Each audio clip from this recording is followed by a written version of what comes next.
नमस्कार, जनता टीवी देख रहे हैं आप। आपके साथ मैं हूं खुशबू पांडे। बुलेटिन की शुरुआत करेंगे बड़ी और अहम जानकारी के साथ करेंगे। बड़ी जानकारी सामने आ रही है। चुनाव नतीजों के बाद बैठक का दौर जारी है। दिल्ली में एनडीए की अहम बैठक आज है। बीजेपी और एनडीए दलों के कई नेता शामिल होंगे बैठक में। इलेक्शन ब्रेकिंग में आपको बड़ी और अहम जानकारी से आपको रूबरू करा रहे हैं। संजय निषाद, ओपी राजभर को न्योता नहीं मिला है। शाम करीब 4:30 बजे एनडीए की बैठक होगी। ये बड़ी और अहम जानकारी से आपको रूबरू करा रहे हैं। शाम करीब 4:30 बजे एनडीए की बैठक होगी। ये बैठक काफी महत्वपूर्ण मानी जा रही है। चुनावी नतीजों के बाद बैठक का दौर जारी है। आपको बता दें कि 4:30 बजे बैठक होगी। दिल्ली में एनडीए की अहम बैठक है आज और ये बैठक कई मायनों में खास रहने वाला है। बीजेपी और एनडीए दलों के कई नेता इसमें शिरकत करेंगे। तो वहीं आपको बता दें कि संजय निषाद, ओपी राजभर को न्योता नहीं मिला है बैठक में शिरकत करने के लिए। शाम करीब 4:30 बजे एनडीए की यह बैठक होगी। ये बैठक काफी महत्वपूर्ण अपने आप में होगी। चुनावी नतीजों के बाद बैठक का दौर सिलसिला ये जारी हो गया है। दिल्ली में एनडीए की आज महत्वपूर्ण बैठक।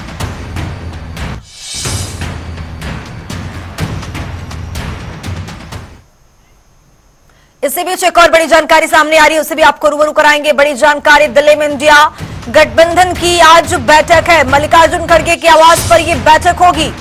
बैठक में आगे की रणनीति पर विचार विमर्श किया जाएगा, चर्चा भी होगी। शाम 6 बजे इंडिया गठबंधन की बैठक और ये भी बैठक अपने आप में काफी महत्वपूर्ण माना जा रहा है। सरकार बनाने को लेकर दोनों पार्टियों की ओर से यहां पर बैठक का दौर जारी है। इसी बीच आपको बता दें कि शाम 6 बजे इंडिया गठबंधन की बैठक होगी। मल्लिकार्जुन खड़गे की आवास पर यह बैठक होगी शाम 6 बजे।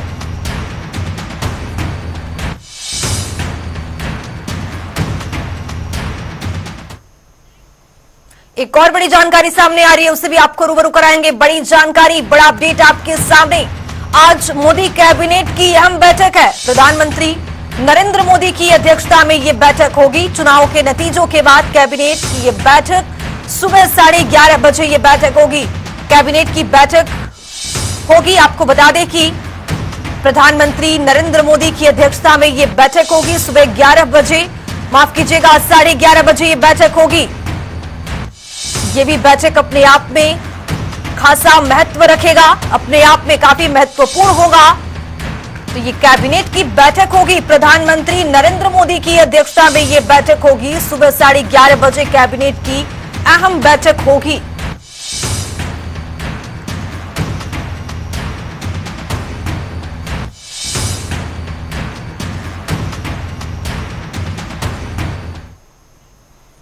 बुलेटिन में आगे बढ़ेंगे। लोकसभा चुनाव 2024 के परिणाम ने पूरी तरह से चौंका दिया है। लोकसभा चुनाव में इंडिया गठबंधन ने भी कमाल का प्रदर्शन किया है। तब ऐसे में नरेंद्र मोदी लगातार तीसरी बार प्रधानमंत्री बनकर देश की बागडोर संभालेंगे और उनका समान एक मजबूत विपक्ष सामने होगा। वहीं उत्तर प्रदेश से संसदीय चुनाव में समाजवादी पार्टी के ये अब तक सबसे अच्छा प्रदर्शन रहा है।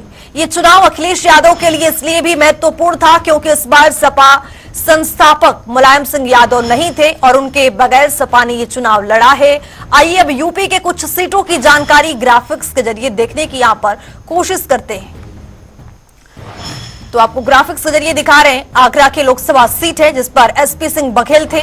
तो वहीं आपको बता दें कि अमेठी की बात करें तो किशोरी लाल शर्मा की यहां पर जीत हुई है। स्मृति ईरानी को करारी शिकस्त दिया है उन्होंने। आजमगढ़ की बात करें, धर्मेंद्र यादव की जीत हुई है। सपा के प्रत्याशी थे। बांसगांव में बीजेपी की आपको बता दें कि यहां पर जीत हुई है। फैजाबाद की बात करें तो सपा की जीत हुई है फैजाबाद में। गौतम बुद्ध नगर की बात करें तो आपको बता दें कि यहां पर भी बीजेपी ने अपनी जीत हासिल की है। गाजीपुर में भी सपा प्रत्याशी की यहां पर अफजाल अंसारी की जीत हुई है। घोसी की बात करें तो सपा के राजीव राय ने यहां पर बाजी मारी है। गोरखपुर की बात करें तो रवि किशन बीजेपी के प्रत्याशी ने प्रचंड जीत हासिल की है। कैसरगंज की बात करें, करण भूषण सिंह, ब्रिजभूषण सिंह के बेटे हैं करण भूषण सिंह, उन्होंने यहां पर प्रचंड जीत हासिल की है। कन्नौज की बात करें तो खुद सपा के मुखिया अखिलेश यादव ने यहां पर जीत हासिल की है। लखनऊ में आपको बता दें कि राजनाथ सिंह यहां पर बीजेपी के प्रत्याशी, उन्होंने जीत हासिल की है। मैनपुरी से डिंपल यादव यहां पर अपनी प्रचंड जीत उन्होंने हासिल किया है। हेमा मालिनी मथुरा से उन्होंने जीत हासिल किया है। तो मेरठ से आपको बता दें कि अरुण गोविल ने जीत हासिल किया है। मिर्जापुर से अनुप्रिया पटेल प्रचंड जीत के साथ वो अपना यहां पर जीत बरकरार रखी है। मुरादाबाद से बात करें तो सपा के प्रत्याशी रायबरेली से खुद राहुल गांधी प्रचंड जीत के साथ यहां पर लौटे हैं। रामपुर में आपको बता दें कि सपा के प्रत्याशी ने जीत हासिल किया है। वाराणसी से प्रधानमंत्री नरेंद्र मोदी ने यहां पर जीत हासिल किया है। तो ये उत्तर प्रदेश लोकसभा सीट आपको दिखा रहे हैं ग्राफिक्स के जरिए कि कौन कहां पर जीत हासिल किया है और किसने यहां पर हार का सामना किया है।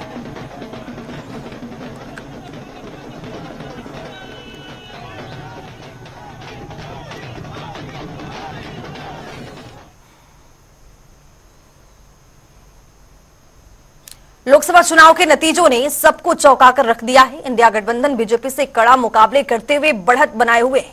इसी को लेकर कांग्रेस अध्यक्ष और कांग्रेस नेता राहुल गांधी ने प्रेस कॉन्फ्रेंस की है। उन्होंने इस जीत का जनता का जीत बताया है। सुनिए।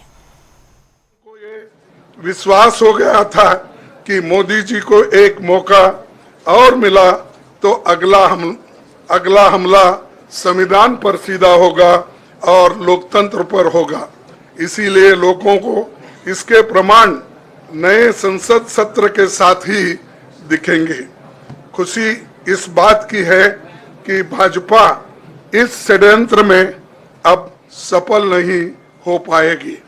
मैं इस अवसर पर सीपीपी चेयरपर्सन श्रीमती सोनिया गांधी जी, हमारे लोकप्रिय नेता राहुल गांधी जी, प्रियंका गांधी जी का विशेष मैं धन्यवाद करना चाहता हूं।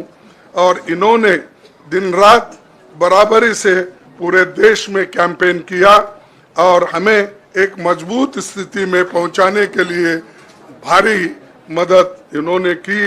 और मैं ये कहूंगा कि इनके वजह से हमको बहुत बड़ा प्रोत्साहन देश में मिला और आज ये स्थिति जो बनी है उनके वजह से बनी। और हमारे करोड़ों कार्यकर्ता जो है देश में, उन्होंने भी हमारा साथ दिया। कि हिंदुस्तान की जनता अपने संविधान के लिए एक साथ खड़ी होकर लड़ जाएगी और यह सच साबित हुआ। मुझ में भरोसा था और मैं हिंदुस्तान की जनता से, इंडिया गठबंधन के पार्टनर्स से, कांग्रेस पार्टी के हमारे सब नेताओं और बब्बर शेर कार्यकर्ताओं से दिल से धन्यवाद करना चाहता हूं। आपने संविधान को बचाने का पहला और सबसे बड़ा कदम ले लिया है। कांग्रेस पार्टी ने इस चुनाव में,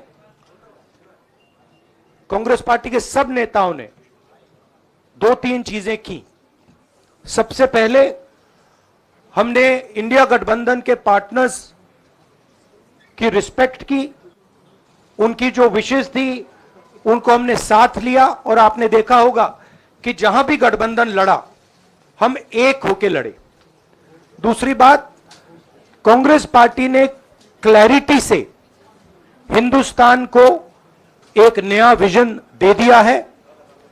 pro poor vision, pro production vision Hindustan को इंडिया गठबंधन ने साफ दे दिया है। मिर्जापुर संसदीय सीट पर एनडीए गठबंधन अपना दल, इसकी राष्ट्रीय अध्यक्ष अनुप्रिया पटेल ने जीत की हैट्रिक लगा दी। बता दें कि जीत से गदगद अनुप्रिया पटेल ने कहा है कि जिले की बेटी को जनता ने अपना आशीर्वाद दिया है। तीसरी बार मुझे अपना आशीर्वाद देने के लिए दिल से बहुत बहुत आभार।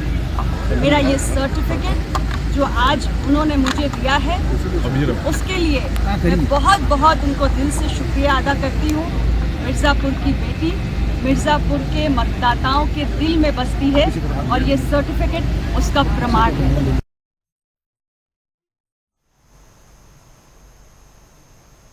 बदायूं लोकसभा से इंडिया गठबंधन के प्रत्याशी शिवपाल यादव की बेटी आदित्य यादव ने 35,000 वोटों से बीजेपी के प्रत्याशी को मात देकर यहां पर जीत हासिल की। ये मैंने पहले भी कहा था, बदायूं जहां पे लोगों के द्वारा कहा जाता है कि समाजवादी पार्टी का गढ़ है, मैं इसको अपना घर समझता था और आज भी समझता हूं। और मुझे खुशी है कि इस घर के हमारे बड़ों ने, हमारे साथ वालों ने हमारी माताएं बहनों ने जिस तरीके से इस चुनाव में अपना चुनाव समझ के लड़ा था, जहां कई सारी दिक्कतों का सामना प्रत्याशी के रूप में हम लोगों को करना पड़ा, वहीं कई सारी हमारी माताएं बहनें एक एक दो दो तीन तीन बार पुलिस की प्रताड़ना के बाद भी वोट डालने गईं।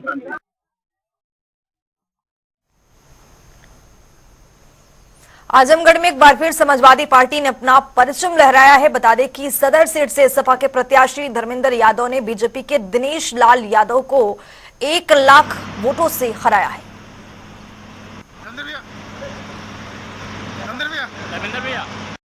मैं आजमगढ़ के अपने समाजवादी पार्टी के सभी नेताओं का, सभी कार्यकर्ता साथियों का और आजमगढ़ के एक एक मतदाता का, जिन्होंने मुझे वोट दिया या नहीं भी दिया, मैं आजमगढ़ के हर व्यक्ति को नमन करता हूं और आभार व्यक्त करता हूं कि उन्होंने जो समर्थन दिया और आशीर्वाद दिया। और मैं उन सभी को यकीन दिलाता हूं जो श्रद्धेय नेताजी के जज्बात और भावनाएं रहे जिले से आरडी राष्ट्रीय अध्यक्ष जी ने जो आगे बढ़ाए, उनको मैं अच्छा सा आगे बढ़ाने का पूरा प्रयास करूंगा। गाजीपुर सीट से सपा प्रत्याशी अफजाल अंसारी भारी मतों से विजयी हुए। बता दें कि उन्होंने आपको बता दें कि 1,25,000 वोटों से लीड करते हुए बीजेपी के पारसनाथ राय को पराजित किया है। साथ ही उन्होंने जनता का आभार व्यक्त किया है।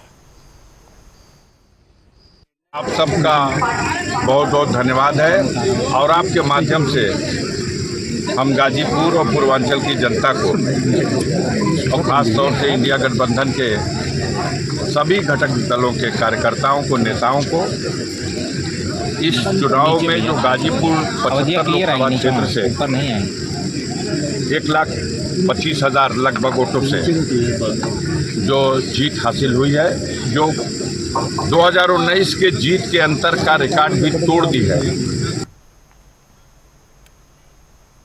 फूलपुर संसदीय सीट पर फिर से भारतीय जनता पार्टी के प्रत्याशी प्रवीण पटेल ने जीत दर्ज की। साथ ही उन्होंने कहा है कि जिस कड़ी में धूप में चुनाव हुआ और जनता ने आशीर्वाद दिया है, हम उनकी उपेक्षा पर खरे उतरेंगे।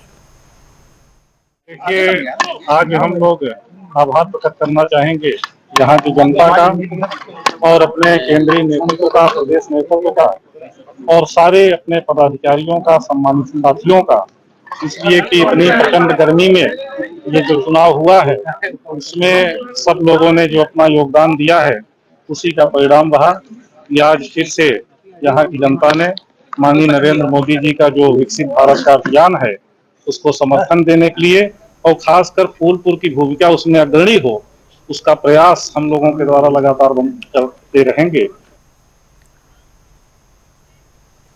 पीलीभीत में बीजेपी प्रत्याशी जितिन प्रसाद ने जीत हासिल की है। बता दें कि बीजेपी और सपा में घमासान युद्ध होने के बाद आखिर जितिन प्रसाद ने आपको बता दें कि 1,64,000 मतों से जीत हासिल की है। नरेंद्र मोदी जी का नेतृत्व, यहाँ की पार्टी के एक समर्पित कार्यकर्ता और आम जन के लिए प्रचंड बहुमत से कमल का फूल खिला है और पीलीभीत प्राथमिकताएं वही रहेंगी जो यहाँ मैंने चुनाव में भी कहा था, जो पहले कहा था उसे पूरा किया जाएगा। मेरठ सीट पर परचम लहराने के बाद बीजेपी प्रत्याशी अरुण गोविल ने कहा है कि मेरठ की जनता ने जो भरोसा किया है उस पर खरा उतरूंगा। मैं सबसे पहले मेरठ की जनता का धन्यवाद करना चाहूँगा, मेरठ के बीजेपी के कार्यकर्ताओं का धन्यवाद करना चाहूँगा, पदाधिकारियों का धन्यवाद करना चाहूँगा, जो शीर्ष नेतृत्व बीजेपी का जिन्होंने मुझे इस योग्य समझा, मुझे जिम्मेदारी, उनका धन्यवाद करना चाहूँगा। और यहाँ के सभी लोगों से ये कहना चाहूँगा कि मैंने जो जिम्मेदारी अपने ली है अपने ऊपर, मैं उसका पूरी तरह निर्वाह करूँगा। फर्रुखाबाद लोकसभा चुनाव 2024 में कड़े मुकाबले में 2,678 वोटों से जीत दर्ज करने के बाद सांसद मुकेश राजपूत ने देवतुल्य मतदाताओं का आभार व्यक्त किया है। उन्होंने कहा है कि उनकी वजह से वे आज इस जीत को हासिल कर रहे हैं। अपने फर्रुखाबाद के सभी सम्मानित मतदाता बंधुओं का बहुत बहुत आभार, बहुत बहुत धन्यवाद। जो लोगों ने पिछली बार जोर सपोर्ट सहयोग आशीर्वाद दिया और जो जनता जनार्दन ने आशीर्वाद दिया उसका मैं सम्मान करता हूँ। फतेहपुर जिले में समाजवादी पार्टी के प्रत्याशी नरेश उत्तम पटेल ने जीत दर्ज की है। वहीं बीजेपी प्रत्याशी साध्वी निरंजन ज्योति को 33,199 वोटों से मात दी। नरेश उत्तम पटेल ने कहा है कि जिन्होंने मुझे फतेहपुर लोकसभा का सांसद बनाया और सभी मतदाताओं का आभार व्यक्त करता हूं। सभी मतदाताओं का धन्यवाद देता हूं और सभी मतदाताओं का मैं आभार भी व्यक्त करता हूं जिन्होंने मुझे फतेहपुर लोकसभा का सांसद बनाया। उन सभी मतदाताओं का मैं हृदय से आभार व्यक्त करता हूं। गोरखपुर के बांसगांव लोकसभा क्षेत्र से बीजेपी प्रत्याशी कमलेश पासवान लगातार चौथी बार जीतकर आए हुए। बता दें कि कमलेश पासवान ने जीत का श्रेय बांसगांव की जनता को दिया है। सुनिए क्या कुछ कह रहे हैं। ये मेरे लिए बहुत बड़ी जीत है। ये जीत मेरे लिए योगी जी की जीत है, मोदी जी की जीत है, उनके किए हुए कार्यों की जीत है। चूंकि चुनाव बहुत तहसील रहा, कांटे की टक्कर रही शुरू से लेकर आखिरी तक। मैं जनता को भी बहुत बधाई देना चाहता हूँ, उन्होंने लास्ट तक हम लोग का साथ दिया। मैं आज के इस अवसर पर योगी और मोदी जी को बहुत बहुत बधाई देना चाहता हूँ। शामली जनपद की कैराना लोकसभा सीट पर सपा ने इस बार अपना परचम लहराया है। सपा प्रत्याशी इंकरा हसन ने बीजेपी प्रत्याशी प्रदीप चौधरी को 1 लाख वोटों से यहां पर मात देकर जीत हासिल की है। इस दौरान उन्होंने क्या कुछ कहा है, सुनिए। से अपने सभी बड़े बुजुर्गों को और सभी जो हमारे कैराना लोकसभा क्षेत्र के जितने भी लोग हैं, सभी जिन्होंने हमें आशीर्वाद दिया है, उनका तहे दिल से शुक्रिया अदा करना चाहती हूँ और धन्यवाद देना चाहती हूँ कि उन्होंने मुझे अपना आशीर्वाद देकर इस पद के लिए चुना। सिद्धार्थनगर के डुमरियागंज लोकसभा सीट से जगदम्बिका पाल ने चौथी बार जीत दर्ज की है। बता दें कि उन्होंने अपने निकटतम प्रतिद्वंदी सपा के कुशल तिवारी को करीब 44,000 वोटों से हराकर जीत हासिल किया है। ये सिद्धार्थनगर की महान जनता का मैं आभारी हूँ कि उन्होंने जब विपक्ष जातीयता, सांप्रदायिकता, फिरका परस्ती का तांडव कर रहा था, ऐसी परिस्थितियों में भी सिद्धार्थनगर की जनता ने उन सभी को नकारते हुए और उन्होंने नरेंद्र मोदी जी ने जो मुझ में भरोसा किया, आज उस भरोसे की कसौटी पे यहाँ की जनता ने मुझे जिताने का काम किया है। संत कबीर नगर सीट से इंडिया गठबंधन के प्रत्याशी लक्ष्मीकांत उर्फ पप्पू निषाद ने 92,170 मतों से विजयी प्राप्त की। पप्पू निषाद ने भारी जनादेश मिलने पर जनता के प्रति आभार प्रकट किया है। करके समाजवादी पार्टी को वोट दिया, भारी मतों से जिताया, इतना अंतर से जिताया कि कोई कल्पना नहीं किया जा सकता। तो मैं माननीय राष्ट्रीय अध्यक्ष जी को कोटि कोटि धन्यवाद देता हूं कि आपका जो सहयोगी और कार्यकर्ता आज सांसद बना हुआ है, आपको बहुत बहुत धन्यवाद।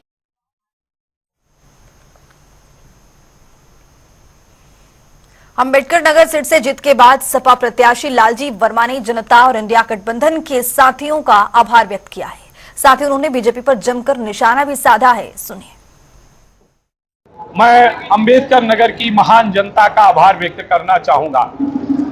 साथ ही साथ भारतीय जनता पार्टी का जो अन्याय अत्याचार, जिस तरह से भारतीय संविधान के साथ, बाबा साहब के संविधान के साथ खिलवाड़ करने का काम किया, जिस तरह से पिछड़ों और दलितों के हक को मारने का काम किया गया, जिस तरह से आम आदमी को कष्ट में डालने का काम, महंगाई बढ़ाकर, बेरोजगारी बढ़ाकर करने का काम किया है, उसका प्रतिफल ये चुनाव में दिखाई पड़ा है। जालौन सीट से सपा प्रत्याशी नारायण दास अहिरावर की जीत हुई है। बता दें कि जीत का प्रमाण पत्र मिलने के बाद उन्होंने क्षेत्र में विकास करने की बात कही। देखो, बहुत समय से भारतीय जनता पार्टी की सरकार की उन्होंने जो वादे किए थे वो अपने वादे पे खड़ी नहीं उतरी, और जो हमारा एक इंडिया गठबंधन बना माननीय राष्ट्रीय अध्यक्ष जी का घोषणा पत्र रहा है, उस घोषणा पत्र के आधार पर भी हम हमारे एक कार्यकर्ता ने मेहनत की है, सभी बधाई के पात्र है और उनकी मेहनत का ही परिणाम है।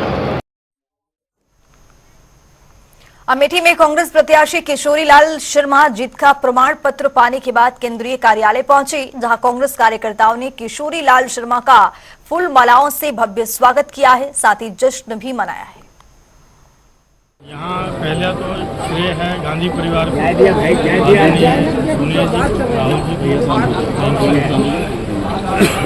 उसके बाद यहाँ की जनता जिन्होंने इतना बड़ा मैंडेट दिया। अमेठी सीट से कांग्रेस प्रत्याशी ने बीजेपी प्रत्याशी को मात दी है, जिसके बाद स्मृति ईरानी ने बीजेपी कार्यालय पर प्रेस कॉन्फ्रेंस की, क्या कुछ कहा है सुनिए। जनता का आभार व्यक्त करने का दिन है, जो जीते उनको बधाई देने का दिन है। संगठन का स्वभाव है विश्लेषण करने का, वो संगठन अपनी ओर से विश्लेषण करेगा, लेकिन एक जनप्रतिनिधि, एक पॉलिटिकल एक्टिविस्ट के नाते मेरा ये बहुत बड़ा सौभाग्य रहा कि मैंने क्षेत्र में हर गांव में जाकर काम किया। इस बुलेटिन में अभी के लिए इतना ही। देश और दुनिया के तमाम खबरों के लिए बने रहिए जनता टीवी के साथ।